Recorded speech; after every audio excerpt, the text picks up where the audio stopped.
Hello, everybody, and welcome to the very first episode of Dippers and Drivers, a podcast that will be exploring the canonical history of Deadlock Pro Wrestling. I am Shibruva. I'm joined by my wonderful co-host Renee. Renee, say hello to all the lovely people who shall be dipping and driving on this journey with us. Hello, everybody. Today we're looking at the very first episode of DPW Fire. Right, from the era when the DPW shows were done on a week-to-week taping, I think. That's kind of crazy to me now. Yeah, It's so I think you need. It's good to have that much content, especially at the start. I think this weekly format does sort of work for them, but looking at where it gets to in like the heights of like 2024 and 2025, I think that this wasn't sustainable.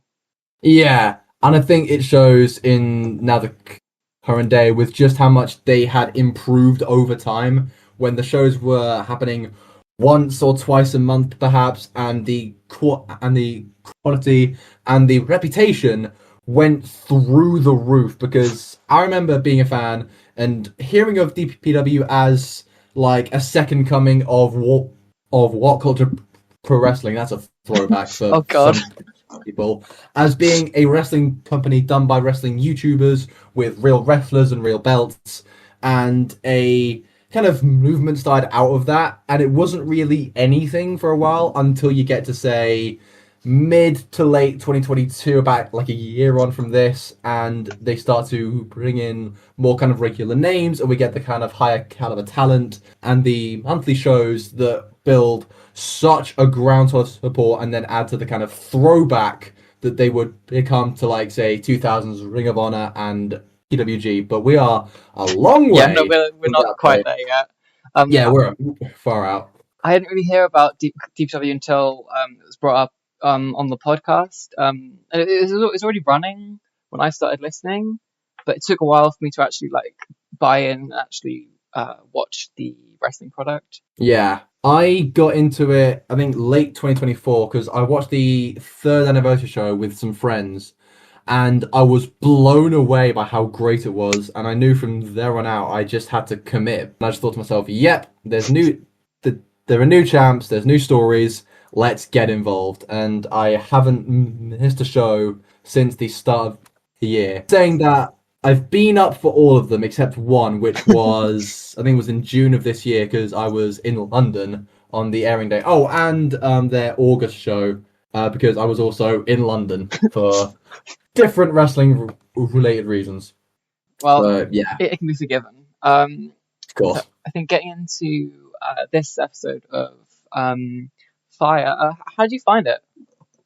I thought it was pretty rudimentary. It kind of did what it needed to do. It set up the characters. It progressed what we could progress in the very small kind of time window, because this show was, what, 40 minutes long? Yeah, it was like 43, 44 or something. Yeah, quite short for what was at the time like an episodic show. Yeah, I didn't mind that, to be honest. Yeah, nice. I'm a very good appreciator of wrestling in smaller doses sometimes. I feel like Yeah. there's certain promotions that I won't name, but too long. I know exactly who you mean, too. Exactly, that's fine. Yeah. One thing because it comes to this sort of show and Fire in general, is about the tournament. And personally, from the presentation on this episode, it's certainly, knowing who does win that tournament, it's kind of obvious. Yeah, so we'll get into that. Obviously, we'll get to it when it happens, but goodness me. But to your point about how things are kind of set up, the venue for this show is a strange one. These early shows were done in a CrossFit gym. Where did they find that? Yeah, random as hell, but I do like the long patch of fake grass. The grass is great. I really hope on a future show that gets used. Yeah, I really hope that gets used on a feature show to hopefully give someone like some astro burn, because I don't know how universal this is, But if you are in the UK and you're of like a certain age, had had you ever played football or kind of a sport on fake turf, you know that if you fall and slip in that shit, fucking hell, it hurts. Yeah, it's So not fun. I'm hoping someone gets like pulled like through it or gets sort of like slid along it. I feel like That'd be Lucky really Ali fun. is the person who's going to do it. If anyone does it, it'll be Yeah, Ali. to probably Andrew Everett, I would assume, because Yeah, I know he's all over these first shows. Andrew is But probably likely to take some shit. yeah, but speaking of Lucky Ali, he is the first person to enter on a show as I believe he is representing a group called Up Next, who we will see on future shows That's interesting. for DPW. And in his pre-match promo, he basically says he is going to beat up a kid Yeah, because he the is direct wrestling. quote is little ass kid. No, so a little ass kid. Yeah, little arse. We're posh Brits. A little It's bit. quite obvious. But yeah, he's straight in there with a great promo telling his opponent, Kid Bandit, who, side note, the greatest hair since maybe Tanahashi. They've got a cracking Barnet. It's quite good. It's boisterous.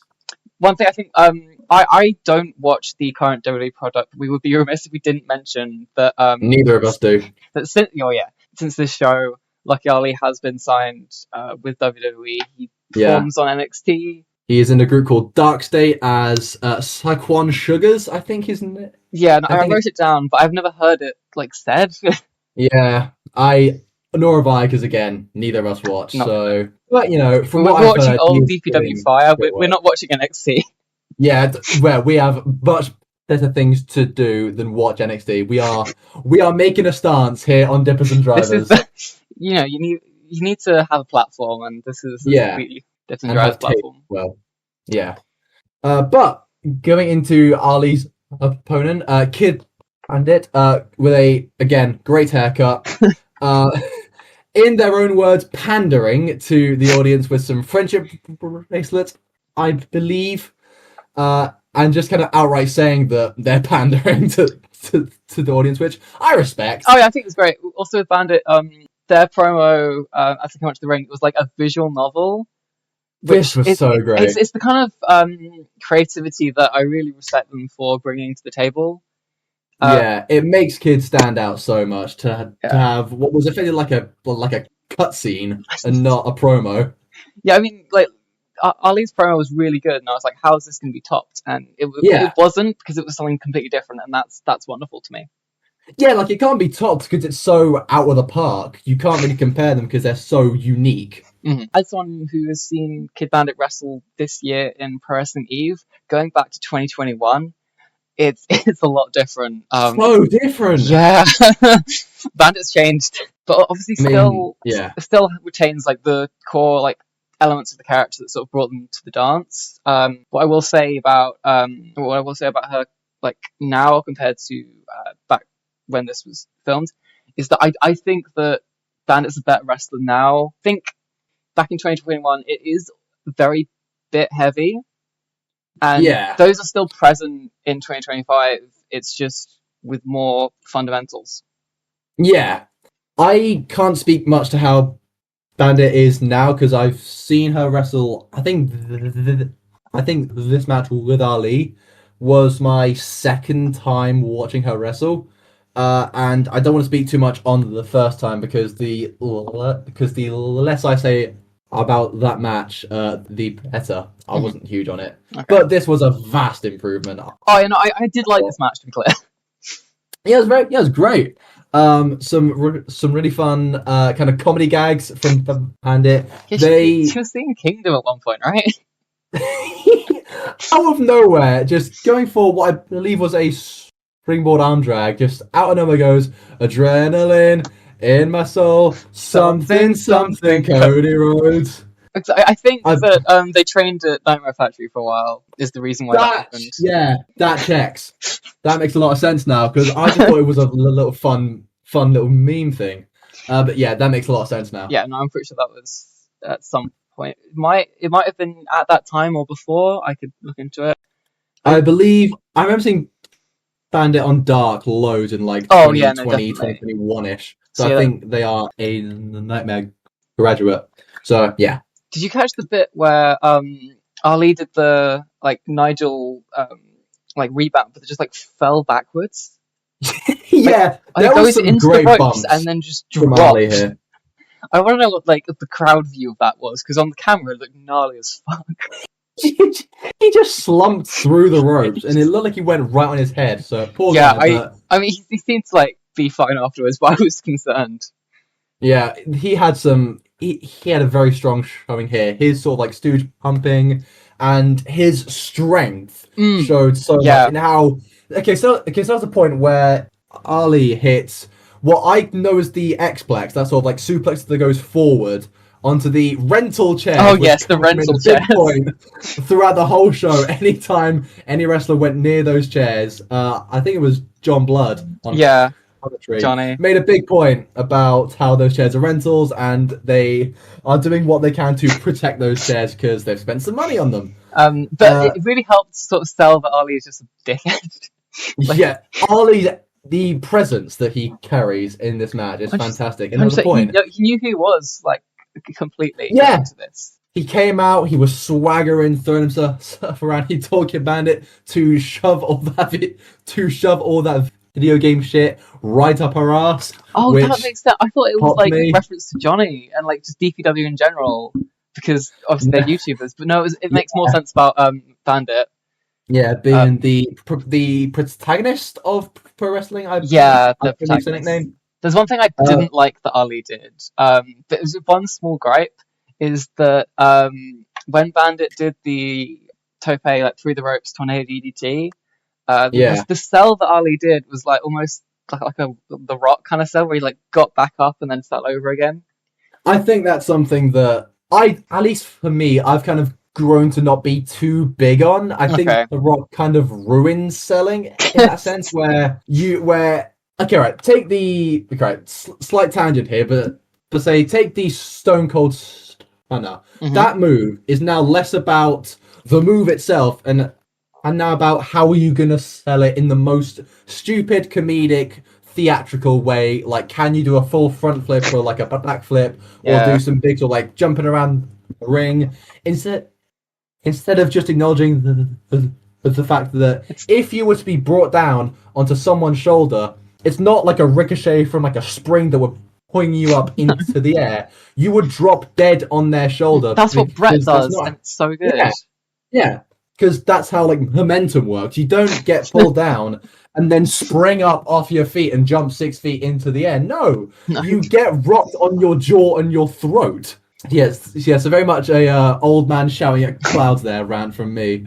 But yeah, I think it's stupid, and like you said, the sell from Ali on that DDT was not the best. Yeah. Otherwise, I think he did well. It was really interesting how he combined obviously like overpowering strength with like heel based stooging, which I think it's a really commendable trait to have in a wrestler. Yeah, there was a point after the Xplex into the chairs where Ali just sort of like grabbed Kid by her waistband and just easily hoisted her up and just hurled her ass into the ring, which did for me a lot to sell that to sell that Ali is a strong motherfucker. Oh yeah, yeah. Even though he's lean as hell and quite short too. Dude's got some strength on that build. There was a move that Bandit hit, which like I had because I was writing my notes. I had to pause sometimes to get all my notes written down, Yeah. and this was very complicated to write down because it was the ripcord arm trapped Blade Runner. Yeah, so I wrote that down as a straight jacket Sister Abigail. Yeah, okay, and Sister Abigail Blade Runner, I suppose. Yeah, Yeah, same move. I'm too Jay White pilled. It's a Yeah. problem. But yeah, that looked impressive as hell. I really liked I'm it. quite fond of it. Yeah, 100%. But soon after that, Harley would hit what I called a cartwheel jackhammer, which feels about right. Because Yeah, he gets her up, and then he hits a jackhammer, and then somehow rolls through to hit a dropkick on the top of Bandit's head, which looked gnarly as hell. Yeah, he made it look so smooth though. Looked fantastic. And then Ali pulls her up and then hits the grind line. The A impact on swift that. 3. Brilliant move. I love a North Lariat, and it looked impactful. And again, sold Ali as a tough son of a bitch. Because like the point of 'Cause this was he was annoyed he wasn't in the world title tournament. He was just taking it out on Bandit. It establishes him as a major player. Yeah, as a human punch bag was Kid Bandit. Yeah, I mean Bandit got a decent amount of offense in. A decent showing. Yeah. I would say a decent opener and a strong start for DPW, and for me, the match of the night. Of the three, I think I would actually agree with you. Yeah. I think like none of the matches like were standout, like sort of musty, like right home kind of matches, but they were all good matches. Yeah, I would agree with that as well. So the commentary for the match, it's just that I noticed, just like on the actual Deadlock podcast, Tony Pizza Guy says like every 100th line, but it's always like a banger whenever he does. Yeah, it's very much. It doesn't feel like professionals trying to convey a story. No, they're just having a laugh. Instead, mates having a laugh, which I think helps the kind of vibe of it, because it does kind of amplify the vibe of Kid Bandit being a playful nerd who is just trying to cram in so many references. I caught ones to Skyrim, Final Fantasy. I think there was like a Scooby-Doo reference in there. Kid Bandit's a fucking nerd. Yeah, 100%. We love her for it. Yeah. Between the matches, they had their sponsor segment, and I actually noted down every single sponsor because there was like 4. Yeah. I popped for Stephen Larson. Yeah. So there's GT Games, which I think is a game shop somewhere in America. Yeah. Then Going in Raw, the podcast with Stephen Larson. Great podcast. Love to see that. Working Stiff Radio, which says radio, but I think it's probably another podcast. Yeah. And twitch.tv/radio reload last save. Which I believe is a gaming channel, I'm pretty sure. I mean, I will say, outside of Stephen Larson, a lot of this is foreign to us as Brits. Yeah, we're not likely to know it, but I just want to note, because they kept coming. I was like, I don't know how they have all these connections. I guess that they're not travel, but like established people in the scene. Yeah, in a sense. But they've been around for a long, long time. Oh yeah, like NL started. Because I remember Pulse been around like 2012. I think that's when I started to watch him. Yeah, no, I didn't start watching until like 2016, but I think they've got videos dating back to like 2012 as well.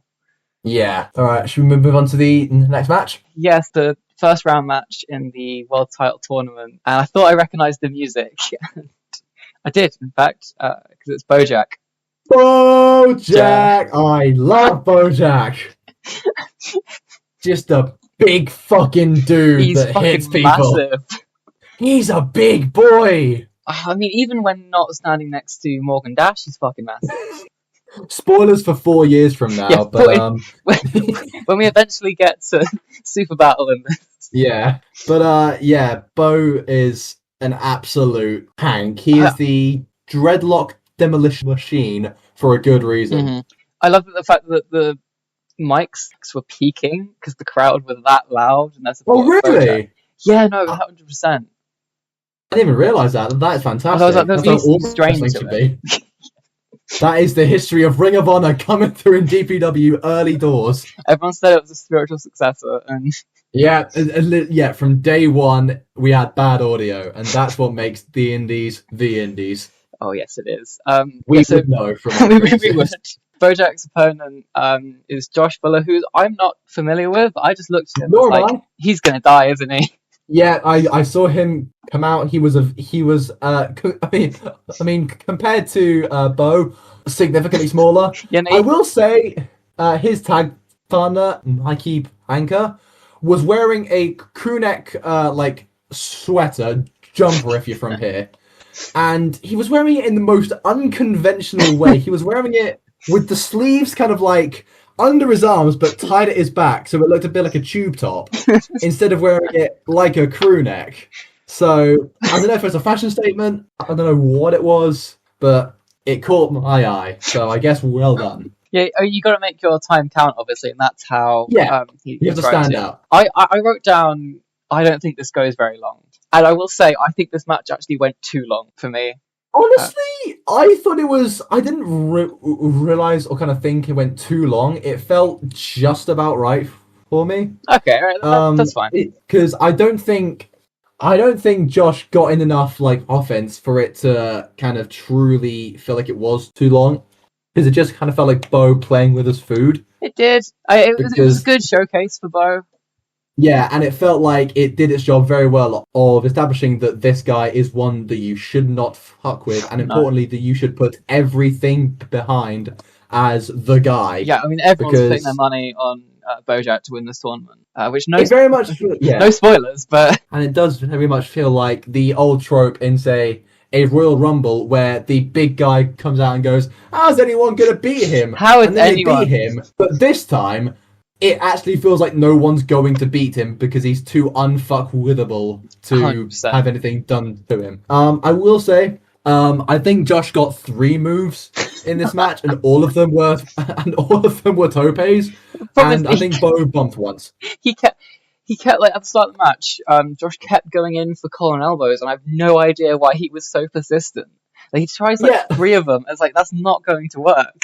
Yeah, Bo spent the whole match just hurling and throwing his ass around until the end when Josh went for the forbidden move. The overdrive. The overdrive, one half of what this podcast is named after. And John's reaction on commentary, out of the top drawer, immediate just outrage, and I think he just told Bo to kill him as punishment for even attempting the overdrive. But yeah, Bo got the counter and hit the Bojack bomb for the victory. My favourite in what was when Bojack sort of held Josh's forehead and like held him away so Josh couldn't like reach it. And then they reversed it and like Bo pretended that he couldn't reach. It was really good there. I can barely reach. My arms are too short. What am I gonna do? Grab him and hurl his ass, Bo. Throw him through the sun. I do like that Josh didn't really back down as well.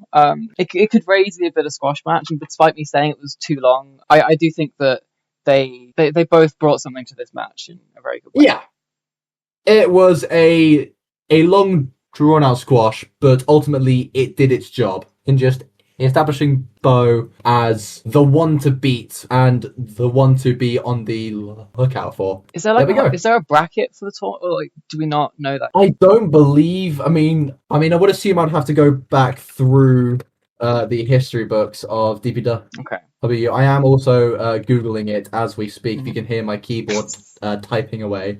Tournament. Let me see if I can find a bracket. So I found the contestants, but I can't see a bracket anywhere. Okay, well, you can at least list out who we've got. So in the brackets, we have got ourselves Bojack, Josh Fuller, of course. Yep. After this, we have an Andrew Everett and Rosemary, and then down the line we have Kevin Koo, Diego Hill, Donnie Ray, and Calvin Tankman as the opening 8. Okay. I can count. Yeah. So yeah, just so far, I would say a very strong start to the tournament in what was a decent match. Yeah, and they're just sort of building a lot of things in this show, like going for the next sort of like 5, 6, however many episodes of Fire there are in this season. It's all serving the future, which I think is really good. I've seen, again, I'm not going to name other promotions, but I've seen some indies try and start up, but not actually sort of having a story to bite teeth into. This feels like there's somewhere that's going. Yeah, we get given an instant direction from the first 2 matches of Ali being a threat with how he was pissed about being locked out of the tournament, and how we have Bo being a monster. Yeah, but I suppose that should lead us on to the next tournament match we have tonight with Rosemary and Andrew Everett. I hate to be a negative Nancy sometimes, but I will say that Andrew Everett is far from my kind of guy. He is someone that I feel he doesn't like connect with me in any way. I think a lot of what he does falls pretty flat for me, and just there's so much about him that I can't gel with. His whole thing is a reference to someone else because he shares a similar first name as him and he's short.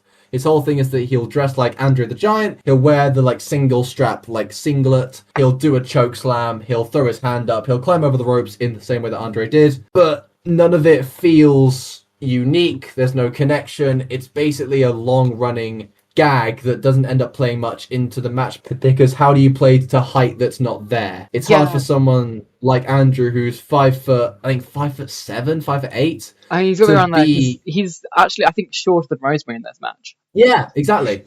Which, again, if you're going to do the whole kind of self-aware I'm a giant thing, at least play into the height distance, even if there's not much there, but to then just do it and then just have a normal match, it just kind of falls flat for me. And I think that's, from what I've seen from Andrew in the years since this match has happened, nothing's really changed. He's a very rudimentary, by the numbers, kind of cookie cutter indie wrestler, which if that's your jam, go ahead. Like, I'm not going to hate you for it. But for me, it's far from what I can pull any enjoyment out of. And a lot of time for me, Andrew just kind of falls flat. I think so I just wanted to yeah. Because I mean, he is. I'm not gonna try and like run a narrative smear campaign. Yeah, like there's not narrative. Right, I think he's necessarily a bad wrestler who doesn't deserve this spot. But I'm also very aware that he has a great friendship with the Deadlock Boys. He is he's a friend of the New Legacy Inc. channel, which is run by John Blood, who's one of the people who puts on DPW. And there's a lot of indie wrestlers, and I think that Andrew has probably got this spot partly due to the connection he already has with the people running it. Gossip on the first episode. Ooh, Renee! We're spilling tea, are we, in the first episode? I mean, I think that might have been actually from when the 7'4" gimmick started, because it came after a knee injury, and during that knee injury, he started watching the New Legacy channel. Oh, that's history that I didn't know. I watched all of their Wrestling Revolution series as Andrew Everett. Ah, that's the more you know. He sometimes guest starred on that YouTube series where they were playing the game, but as him, and he voiced some. It was a very confusing thing. Yeah, it's New Legacy Inc. It will be confusing. There's a lot going on in their content. Yeah. Before the match, Andrew cuts promo, but it's just I'm 7'4", Rosemary's a demon, DPW Fire. Let's get the job done.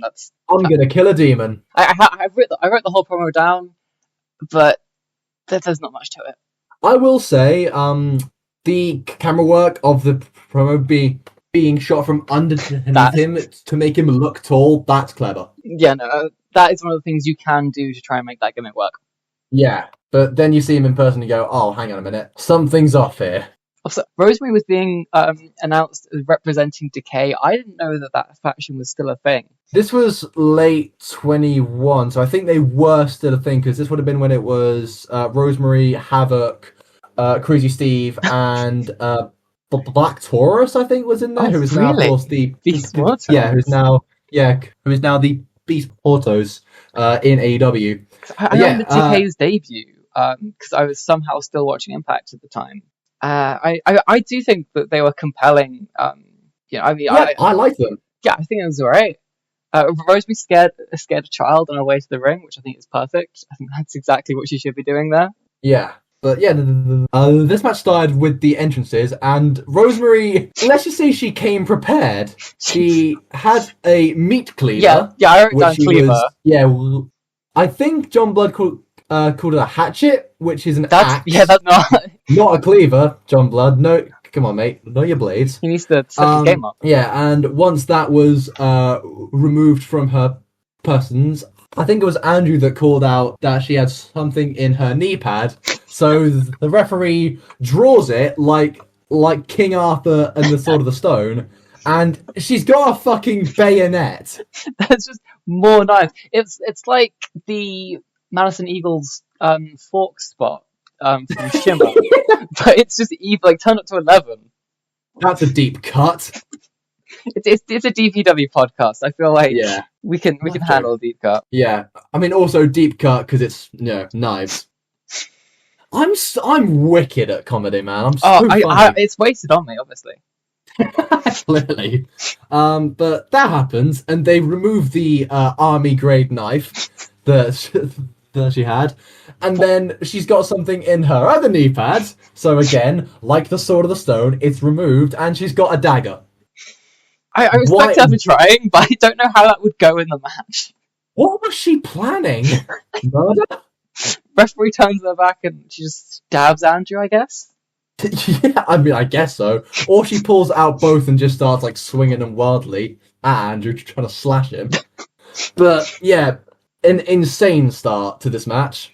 I mean, it's certainly a high point. I really... Yeah, I don't want to be too rude, but that was the high point of this match for me too. I think honest. Rosemary was one of the most impressive parts. Like quite soon into the match, there was a spider choke, like the armbar bit that Suzuki does over the ropes, as like a triangle. I really like seeing that. Yeah, those always look quite good. Mm-hmm. I did spot during the match, and it was referenced on comms too. The Deadlock Boys are visible on camera at one point, and James calls for himself to be thrown out by security.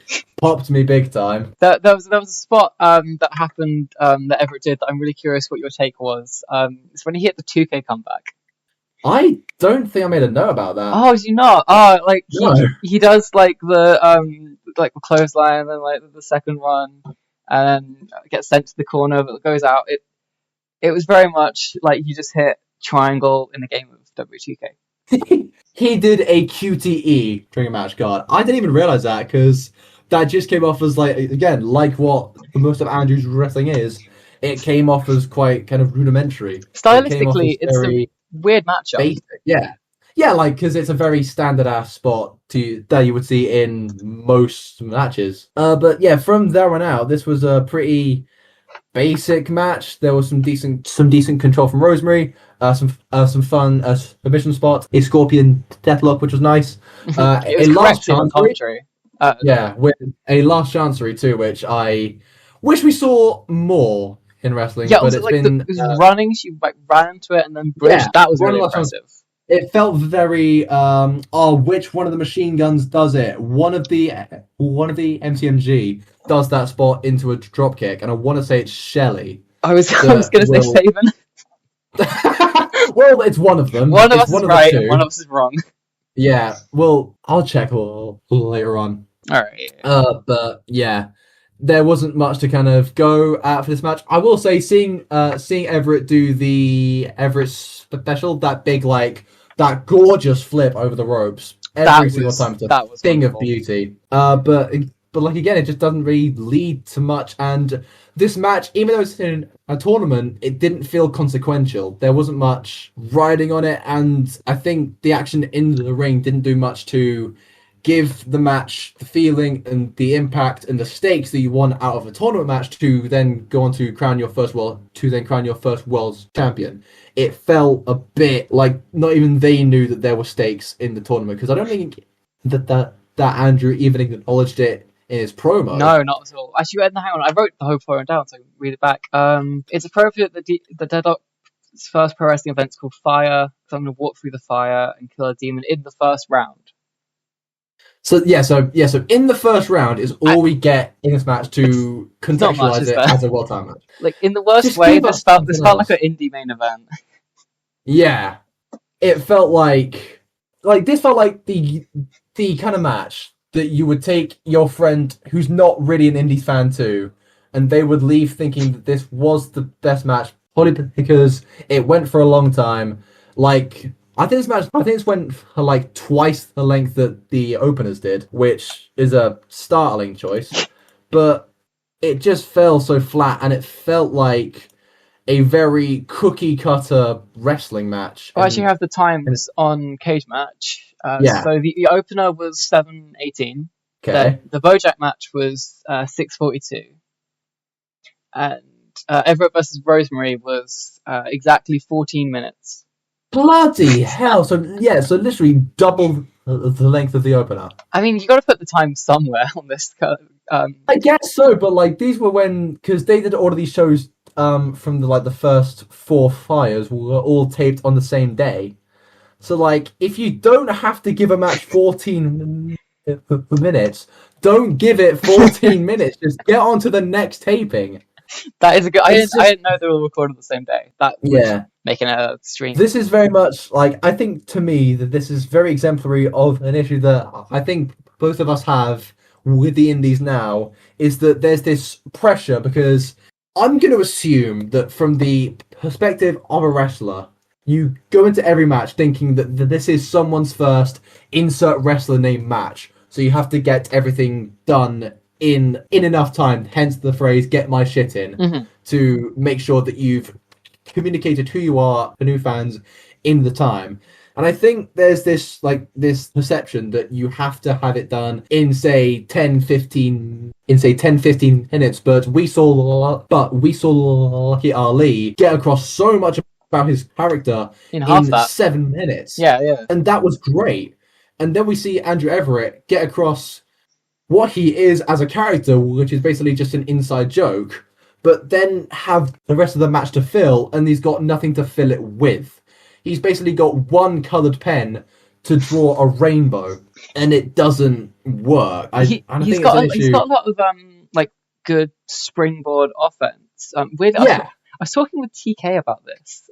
Not Tony Khan, but TK Cooper, a New Zealand indie wrestler in the UK. But we're talking about how because Everett's gimmick is that he's a bigger wrestler than he actually is. But he still wrestles like an indie wrestler. He does one choke slam, but it doesn't change his style a whole much. I think that's a good point to say, because even then, if your whole thing is I'm short, but I'm gonna say that I'm tall, you have to then have that backfire on you and then rally to the audience to then communicate and connect that you are an underdog. Because there's not much done in the match to give away that fact outside of Rosemary having knives, and that makes anyone an underdog in any situation if you're being held at knife point. But it's not just us, because the crowd were fully behind Rosemary. Yeah, because when you see Rosemary come out and she's got knives, a cool mask, a cool jacket, cool hair, cool face paint, what's the guy that's wearing an Andre the Giant singlet got against that, and then doing the Big Show's chokeslam? But Rosemary was signed at the time, but she just brings so much more presentation. Yeah, it's like I said about it's very. I think Andrew. I say all of what I've said about Andrew, not disparaging him as a person. I don't want to attack him. No, I'm sure he's a lovely bloke. I don't think either of us have met him.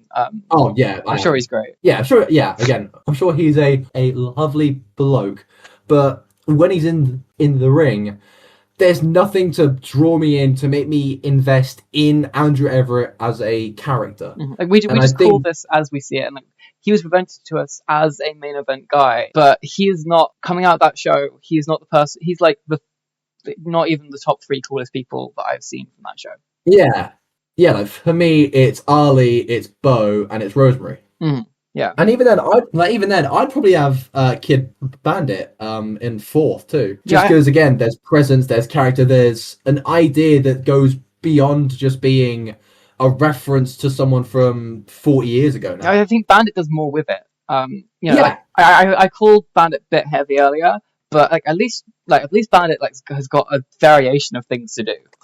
Yeah, and it's not just outside of the Everett special, there's not much about Everett in the ring that truly makes him stand out as someone to watch for cruiserweight work, or for flippy stuff, or that kind of subgenre of wrestling.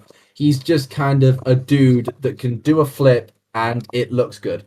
He wanted to hit the 630, to be fair, but the ceiling was too low. Yeah, that is a perennial indies problem. Low ceilings. Wherever you go, it's low ceilings. But yeah, we then moved on to the finish, and we had Everett hit he hit a shooting star press. Yeah, it was a second rope shooting star press from the deadlock rope. So the most dangerous rope. because there's the way the ring is set up is that there are obviously, as wrestling works, there's three ropes. Two of them are orange and the one in the middle is black, and that's been dubbed the deadlock rope. Yeah, because it stems from Brett's rope, which was when Brett did everything he ever did from that rope. So yeah, I think the shooting star in itself was impressive because it was lower down. He had much less space to work with. I think that was quite impressive. Yeah. But yeah, just a very, I'd say like an average match, pretty rudimentary stuff, some fun stuff in it. Because this sequence from the Everett special into the tidal wave kick, into the standing moonsault, into the lion salt, that was fun. So we haven't mentioned that there was a top rope release German. Oh yeah, of course. Forgot about that. But it was Rosemary who performed it on Everett, I believe. Yeah. Which then led into a Scorpion death drop too, which looked quite good. But yeah, that wraps up the first episode of Fire. I think the main event I downed with false praise by writing that I thought it was a serviceable main. Yeah, I think that's a fair tag for it, but I didn't get much, if anything, out of it. I think we both agreed opener was the match of the night. Yeah, I would completely agree there. It's funny because neither of those people in the opener are really still performing for DPW today. Yeah, because I don't think Bandits worked for DPW in years, and of course Ali is signed elsewhere. Yep. I think from this show, I think Bojack and Andrew are the only people who are still on shows to this day. Yeah, although to be fair, Rosemary is. So I think Rosemary just came in as a sort of named to draw some tickets. Where is she now? Is she still in TNA? I would think she's still in TNA. Let's see how no way. Yeah, I'm on Cage Match too. Oh, yeah. Wow, yeah, she is. God, she's been there for fucking ages. On Wikipedia, it says that she signed in 2016. Blumeneck. Which is nearly 10 years. Yeah, I mean, fair play, because how many other people are there that have been there for that long? But that was back when the Wolves were in TNA. God, that was like a bit of still wrestling. That was just out of GFW era too, I think. Oh, you might be right. Yeah, the Jeff Jarrett. Jeff Jarrett's pyramid scheme to sell all of his weird gold for some reason. This was the wrestling that was on in the UK at this time. You couldn't get SmackDown or Raw. I was watching Impact. I didn't know we had it in that era, because we had it in on Challenge 20 years ago. That's a deep cut for all of our Brits here. No, I was consistently watching TNA on British TV until I think All In happened. I was watching it in 2012 was my era, 2010, 2012-ish. That was probably a better era. Oh, it wasn't. That was Hogan era. Oh, shit. That was Hogan, Dixie, Bischoff, you had Fortune. I mean, 2016 was EC3 as top champion, so I don't know how good that is. I think 2016 was when it was about to die, and then... It's always about to die. And then the Hardys pulled a rabbit out of their ass and saved the company with just manic storytelling. But, I mean, credit to them for that, because at the time... I enjoyed the Broken Hardy universe stuff. Less so now, but it was fun at the time. But yeah, I was a TNA 2010, 2012-ish kid because I got into it in such a weird way. I was in a Blockbusters, rest in peace, with my mum, and I saw the TNA Impact game on the shelf. Unbelievable game, by the way, so underrated. And I saw Kurt Angle on the cover, and I thought, that's Kurt Angle from old wrestling, from WCPW fame. Yeah, and I saw it, and it was £3. So I was like, Mum, can I get this? And she went, sure. So I bought it, I took it home, and they had, I think the game came out in 2008. So it was you had Kurt, Kevin Nash, Christian, Steiner, Booker T. But you then had all of these guys that I didn't know, so AJ, Joe, Kaz, Storm, Rude, Eric Young, Daniels, and I was blown away by the moves that they had as their finishers. I saw James Storm do the 8-second ride and was stunned. and also seeing Homicide do what I think was in TNA the Gringo Killer. Yeah, Gringo Killer. But real ones know it as the Cop Killer.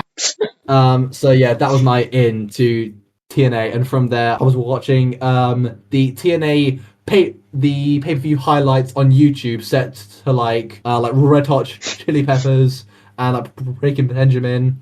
Those like old like highlights was how I kept up with wrestling, because I was a poor kid. We had no like internet to watch stuff, so I just watched it through that. So that was how I kept up with all wrestling. So that was my in to TNA way back when, almost 15 years ago now. I'm getting old. Getting old, man. But yeah, that wraps up our first episode of Dippers and Drivers. Renee, what did you think of the show? I enjoyed my time with it. It wasn't overly long, but it did a lot to make me excited for the tournament that we've got ahead of us. Yeah. I thought it was decent. Like you said, serviceable. It did its job in progressing two stories, less so with the main event, as we've said. But yeah, a pretty solid time. Yeah. So that wraps things up. I would say so, yeah. And we shall see you guys whenever we do the next episode, because we don't have like a set schedule yet. No, we'll figure it out. It's either overdrive or get overdriven. Yeah, or be dipped. Overdrive or be dipped. Yeah. All right. We'll see you guys later. Cheerio. Bye.